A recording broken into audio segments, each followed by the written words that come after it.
నా పేరు శివపూర్ణిమ అండి. నేను ఒంటిమామిడి, ములుగు మండల్, సిద్దిపేట డిస్ట్రిక్ట్‌లో ఫార్మింగ్ చేస్తున్నాను. గత 4 సంవత్సరాలుగా. నేను ఫార్మింగ్ స్టార్ట్ చేసే ముందు టెర్రస్ గార్డెన్ నేను చేసుకున్నాను. టెర్రస్ గార్డెన్ చేసినప్పుడు నా ఇంటికి కావాల్సిన క్వాంటిటీ నేను దాంట్లో పెంచుకోలేకపోయాను. అందుకని మనకే ఫార్మ్ ఉంది కదా! మన ఫామ్‌లోనే కల్టివేట్ చేద్దామని చెప్పి నేను ఫార్మింగ్ స్టార్ట్ చేశాను. అయితే ఫార్మింగ్ స్టార్ట్ చేసే ముందు టెర్రస్ గార్డెన్ అనుభవం వేరు, ఫార్మింగ్ అనుభవం వేరు అని చెప్పి కొంతమంది రైతుల్ని పండించే వాళ్ళని, ఆర్గానిక్ పండించే వాళ్ళని కలవడం జరిగింది. దానికి సంబంధించి వెళ్ళి వాళ్ళ ఫీల్డ్ విజిట్స్ చేసి, వాళ్ళ అనుభవాలు తెలుసుకుని అప్పుడు నేను ఫార్మింగ్ స్టార్ట్ చేశాను. అంత నాలెడ్జ్ గెయిన్ చేసినా కానీ మన ఫామ్‌లోకి వచ్చేసరికి మన ఫామ్‌కి సంబంధించి మన ఫామ్‌లో మన ఎన్వైర్న్మెంట్ తగ్గట్టుగానే మనకి అది ఈల్డింగ్ అనేది వస్తుంది. అంటే ఒకళ్ళకి వచ్చిన ఈల్డింగ్ మనకి రావాలని లేదు, అలా అని చెప్పేసి రాకూడదని కూడా లేదు. మాదేమైందంటే మా ఫామ్‌లో మేము పొలం కొనంగానే చుట్టూతా బోర్డర్ క్రాప్ లాగా టేకు చెట్లు వేసాం. దానికి సంబంధించి మల్చింగ్ అంతా దాంట్లో పడిపోతా వల్ల మాకు అంటే ఆల్మోస్ట్ 10 ఇయర్స్ మేము కెమికల్ వాడలేదు ఆ ల్యాండ్‌లో. కెమికల్ వాడలేదు కాబట్టి మాకు ఎటువంటి కెమికల్ ఇష్యూస్ లేవు ల్యాండ్‌లో. నేను కల్టివేట్ చేయాలనుకున్నప్పుడు ఆవును పెంచడం అనేది నాకు కొంచెం ఇబ్బందయింది. ఆవు పెంచుతున్నామంటే మనం అక్కడ ఉండాల్సిందే. అందుకని పక్కన విలేజ్‌లో మాకు ఆవులు పెంచుకున్న వాళ్ళ దగ్గరికెళ్ళి మేము ఆవు పేడ, ఆవు మూత్రము ఇవన్నీ తెచ్చుకొని జీవామృతం కూడా చేసాము. అది కూడా కొంచెం కష్టమయ్యి మళ్ళీ ఏం చేసాము, ఇది కూడా మనకి కొంచెం వెళ్ళి తేవాలి. అంటే మేము సిటీలో ఉంటాము. ఫార్మింగ్ ఏమో వచ్చి మాకు 40 కిలోమీటర్స్ దూరం ఉంటది. అంటే సిటీలో ఉండి వ్యవసాయం చేయాలి అనుకోవడం అనేది పిచ్చితనం ఫస్టు. విలేజ్‌లో ఉండి చేయడం వల్ల ఏమవుతదంటే ఈల్డింగ్ ఎక్స్‌పెక్ట్ చేయొచ్చు, అన్నీ ఎక్స్‌పెక్ట్ చేయొచ్చు. సిటీలో మార్నింగ్ పిల్లల్ని పంపించి అక్కడ మనం బయలుదేరి వెళ్ళేసరికి 9-10 అయిపోతది. మళ్ళీ మన ఈవినింగ్ 4-5కి బయలుదేరిపోవాలి. ఆర్గానిక్‌లో పెస్ట్ రాకుండా మనం ఏదైనా మందు కొట్టాలన్నా కానీ దానికో టైమింగ్ ఉంటది.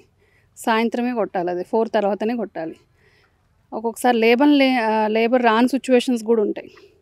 ఆ సిచ్యువేషన్స్‌లో నేనే కొట్టుకునేదాన్ని. అంటే డిపెండ్ అనేది మనం ఒక లేబర్ వర్క్ చేస్తారు, మన కింద ఒక మనిషి ఉంటాడు, వాడు చూసుకుంటాడులే, మనం వెళ్ళి అక్కడ కుర్చీలో కాలేసుకొని కూర్చోవచ్చు, వాడు చేస్తూ ఉంటాడు, మనం చూద్దామంటే కుదరదు. మనం చేస్తూ ఉంటేనే వాళ్ళు చేస్తూ ఉంటారు. అది కూడా మనం ఎంత డబ్బులు ఇచ్చినా కానీ కొన్ని పనులు వాళ్ళు చెయ్యరు. మనం చేస్తుంటే వాళ్ళు చేస్తున్నారు కాబట్టి మనం చేయాలి అని చెప్పి అంటారు. పోనీ విలేజ్‌లో వర్కర్స్‌ని పిలిస్తే వాళ్ళేమంటారంటే, ఏందమ్మా గడ్డి ముందు కొట్టు అంటారు. ఇవన్నీ ఎందుకు, కలుపులు డబ్బులు దండగా, ఇవన్నీ ఎందుకు, నువ్వేం చెప్పకమ్మా, నువ్వు వచ్చావు ఫామ్‌లో పని చేసుకుని వెళ్ళు, ఇంకోసారి చెప్తే నేను ఫామ్‌లోకి రానియనని చెప్తే అప్పటి నుంచి మాట్లాడడం బంద్ చేసి పని చేసుకుని వెళ్ళేవాళ్ళు. అంటే ఆర్గానిక్ ఫార్మింగ్ చేయడం అనేది అంత ఈజీ ఏం కాదు. అంటే ఊర్లో ఒకళ్ళు చేస్తుంటే అందరూ కెమికల్ ఫార్మర్స్ ఉండి వాళ్ళేమో అన్ని మందులు కొడుతున్నావు, నువ్వేం మందులు కొట్టట్లేదు, ఇలాంటి ఇబ్బందులు కూడా ఉన్నాయి.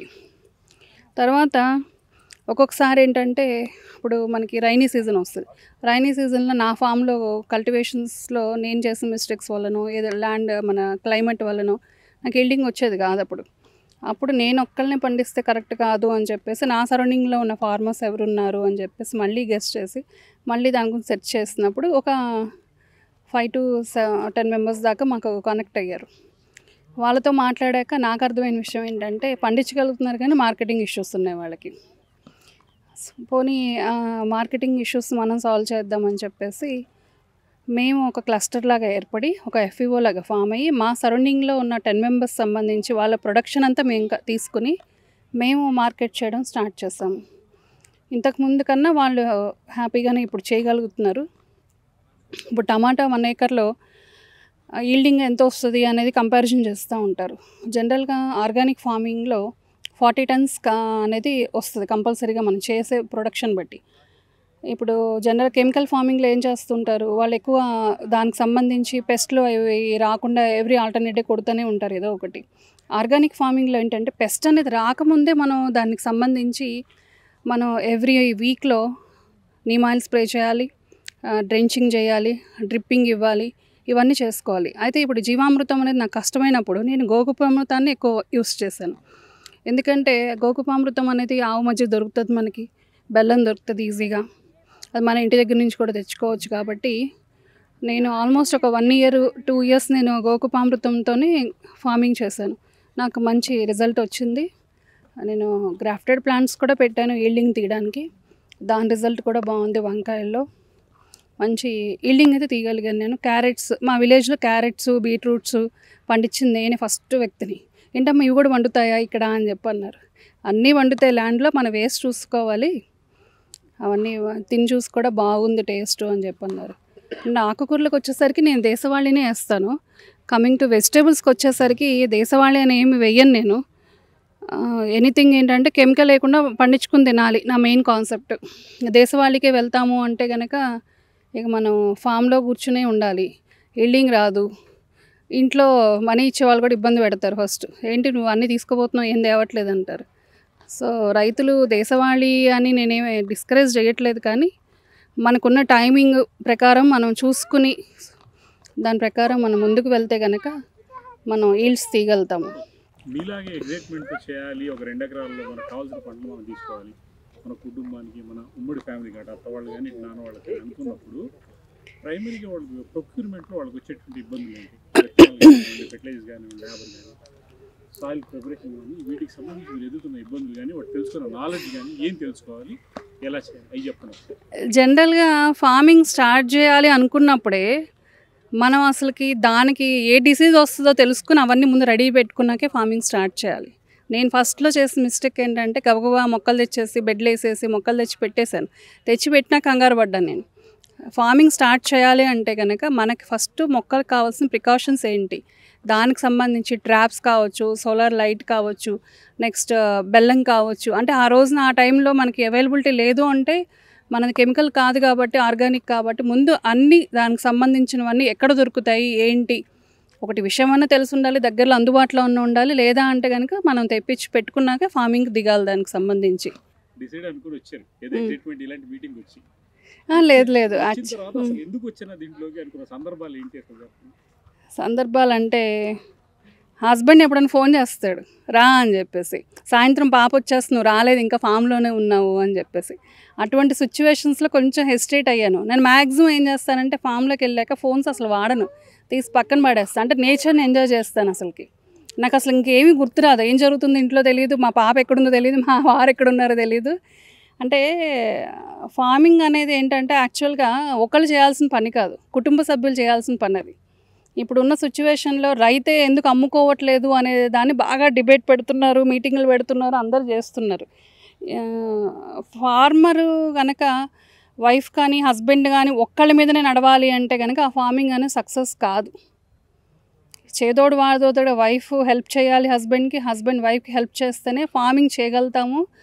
యాక్చువల్గా అది కుటుంబ వ్యవస్థ. ఒకప్పుడు ఉన్నప్పుడు తాతయ్య వాళ్ళు ఉన్నప్పుడు జరిగేది ఏంటంటే మేము సమ్మర్ హాలిడేస్కి వెళ్ళంగానే తాతయ్య వెళ్ళి చెరుకులు తీసుకురావడం ఇవన్నీ జరిగేవి. ఆ కుటుంబ వ్యవస్థ నెమ్మదిగా ఎప్పుడైతే అగ్రికల్చర్ వదిలేసి సాఫ్ట్వేర్ అంటూ వెళ్ళారో, కంపెనీస్ అని హైదరాబాద్ అని వెళ్ళారో, ఆల్మోస్ట్ కుటుంబ వ్యవస్థ దెబ్బతినిపోయింది. ఈరోజు సొంత అక్క చెల్లె మాట్లాడుకోలేని పరిస్థితి. వ్యవసాయం వదిలేసి వెళ్ళిపోవడం వల్ల రిలేషన్స్ కూడా దెబ్బతిన్నాయి. డబ్బులు అని వెనకాల పడ్డారు, ఆ డబ్బుల్లానే ఉన్నారు, దాని తగ్గ రోగాలు కూడా వచ్చినాయి. వ్యవస్థకి సాయం చేసేదే వ్యవసాయం, ఇది కోఆపరేటివ్ సిస్టమ్ అగ్రికల్చర్. తర్వాత మీరు అంటే టెక్నికల్గా ఇక్కడ ఇబ్బంది పడ్డ సందర్భం పంటను చూసినప్పుడు తెలుస్తుంది, అది పంట హెల్దీగా ఉందా లేకపోతే దానికన్నా క్రాప్ డిసీజ్ వచ్చిందా అన్నప్పుడు టెక్నికల్గా మీరు దాన్ని ఎలా ఫైండ్ అవుట్ చేశారు, ఎలా కూలీల పరంగా కానివ్వండి, మీరు కొట్టాల్సిన టైంలో మందులు కొట్టడం కానివ్వండి, వాటి పరంగా ఎలా చేశారు? టెక్నికల్గా కొన్ని ఇష్యూస్ వచ్చాయి. ఇప్పుడు మనకి ఆకు అనేది ఎల్లోయిష్ అయిపోతూ ఉంటుంది. ఎల్లోయిష్ అవ్వడానికి 2-3 రీజన్స్ ఉన్నాయి. దానికి నైట్రోజన్ తక్కువైనా వాటర్ ఎల్లోయిష్ అవుతుంది. అవి స్టార్టింగ్ ఇనిషియల్ స్టేజ్లో ఆ ఎల్లోయిష్ అనేది వాటర్ ఎక్కువ అవడం వల్ల వచ్చిందా, న్యూట్రిజన్ ఎఫిషియన్సీ వల్ల వచ్చిందా, ఇవన్నీ కొంచెం తెలిసేవి కావు. అప్పుడు ఏం చేస్తుందని అంటే కొంతమంది నేను కలిసిన రైతులకి వాళ్ళకి ఫొటోస్ పెట్టి దీనికి ఏంటి ప్రాబ్లం అని చెప్పి కనుక్కొని వాళ్ళ సజెషన్స్ తీసుకుని దానికి తగ్గట్టుగా నేను కొన్ని టెక్నిక్స్ మార్చుకుని స్టార్ట్ చేశాను. మీరు వ్యవసాయం మొదలుపెట్టినప్పుడు ఏ పంటలు పెట్టాలనుకున్న ఉద్దేశంతో వెళ్ళారు? ఏం చేయాలి? పత్తి, మిరప, వరి ఇలాంటివి చేయాలనుకున్నారు? డిఫరెంట్గా ఏమైనా హార్టిక్రాఫ్ట్ చేయాలి? నేను అంటే మనకి రెగ్యులర్ కన్సంప్షన్ వెజిటేబుల్స్ కాబట్టి రెగ్యులర్ వెజిటేబుల్సే కల్టివేట్ చేయాలని అనుకున్నాను. ఎందుకంటే రైస్ ఆల్మోస్ట్ చాలామంది పండిస్తున్నారు. అది పెద్ద విషయం కాదు కాబట్టి వెజిటేబుల్స్ అనేది మనకి ఇంట్లో మెయిన్ ఎక్కువ. ఇప్పుడు వింటర్ సీజన్, వింటర్లో మనకి బెండ రావడం అనేది చాలా కష్టం అనమాట. ఈ బెండ రావట్లేదని చెప్పేసి ఆల్మోస్ట్ ఆల్టర్నేటివ్ కెమికల్ కొడుతూనే ఉంటారు కెమికల్ ఫార్మర్స్. అంటే నేను నా పక్క ఫామ్లో కూడా చూశాను. వాళ్ళ గ్రోత్ ఏమో ఆల్మోస్ట్ నాకు 1/2 feet వస్తుంది, నా గ్రోత్ ఏమో తీరా చూస్తే నా మోకాల వరకు కూడా రాదు. అలా చూసినప్పుడు కొంచెం అనిపిస్తుంది, కానీ తర్వాత వాళ్ళదే మనకి హెల్తీ ఫుడ్ తింటున్నామా లేదా, మన ఆరోగ్యంగా ఉంటున్నామా లేదా, ముందు మన మైండ్ రిలాక్సేషన్ ఉంటుందా లేదా, ఇలాంటి పాయింట్ ఆఫ్ వ్యూలో ఆర్గానిక్ అనేది ఇట్ ఈస్ గుడ్. యాక్చువల్గా మాకు ఆల్మోస్ట్ మా ఫుడ్ తిన్న వాళ్ళు ఎవరు ఇంతవరకు రిమార్క్ ఇవ్వలేదు. అందరూ బాగుంది అని వచ్చి తీసుకోవడం. ఓకే, బాగుంది. మార్కెటింగ్ పరంగా మీరు 10 మొక్కలు వేసినప్పుడు మీకు వచ్చిన 10 కిలోలు లెక్క వేరు, 2-3 ఎకరాల్లో వచ్చినప్పుడు వచ్చినటువంటి 4-5 క్వింటాళ్ళు అమ్మడం అనేటువంటిది ఒక పల్లెటూరులో ఉన్నటువంటి మనకి మీలాంటి ఒక ఉమెన్ ఓరియంటెడ్ వచ్చి మార్కెటింగ్ ఛాలెంజ్ని ఎలా ఓవర్కమ్ చేశారు? యాక్చువల్గా నేనేం చేశాను అంటే, ఫస్ట్ విలేజ్లో వెళ్ళంగానే, మా విలేజ్లో ఏంటంటే ఆల్మోస్ట్ మా విలేజ్ నుంచి సిటీకి అన్ని వెజిటబుల్స్ వెళ్తాయి. అంటే మాది ఒంటి మామిడిలో మాకు మెయిన్ కల్టివేషనే వెజిటబుల్స్.